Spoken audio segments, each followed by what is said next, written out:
So it's a place where people with brain injuries can come and be productive and not sit at home and not kind of go backwards and be isolated and depressed.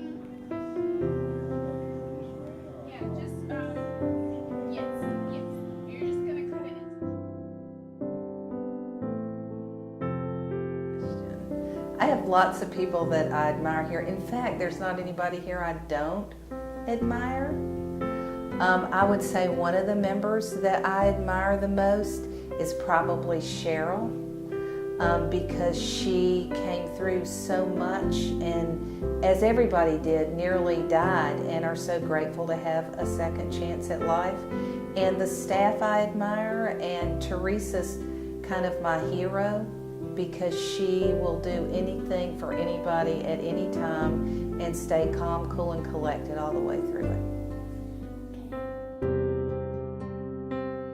Well, my experiences here have been phenomenal just because I meet people that have some of the same injuries as me. Your mom, for example, you know her injuries and what she's gone through, and you've had to suffer through it as a child of your mother, and it's not easy. My mother, you know, she passed away when I was just 13. Well, I admire the whole staff because they put their energy into helping us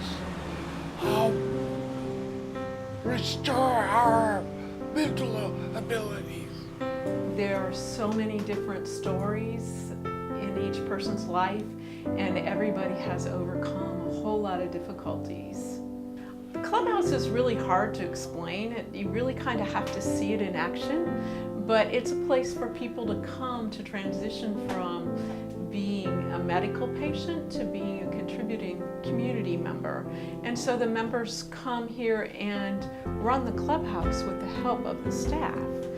And you know, they're involved in all sorts of things, whether it be preparing the food, collecting the money and the payments for lunch, or answering the phones, or keeping the building clean, or checking the vans to see if we have gas and to make sure that the tires have pressure and keeping them clean. There's all sorts of activities that lend to each person's skills and strengths, and that's what we focus on here, is the members' strengths.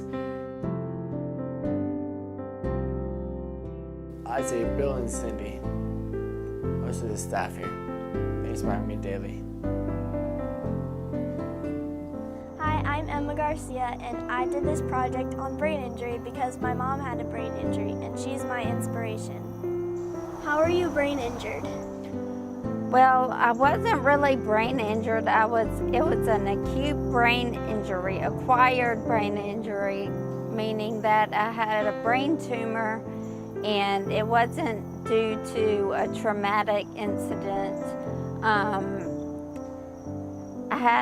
It began when I was 11 years old. I found out that I had a brain tumor, and they weren't able to remove it all. So because of where it was, so I've had like every so often I have reoccurrences of it where I have to have surgery. And I've also gone through radiation for it. Emma is my biggest inspiration because I do everything in life wanting to do it for her and make her happy, and knowing that I can get better because of her. And also, I mean, my mother, she's a good inspiration because she watches after me, and she takes care of me and helps me out in life.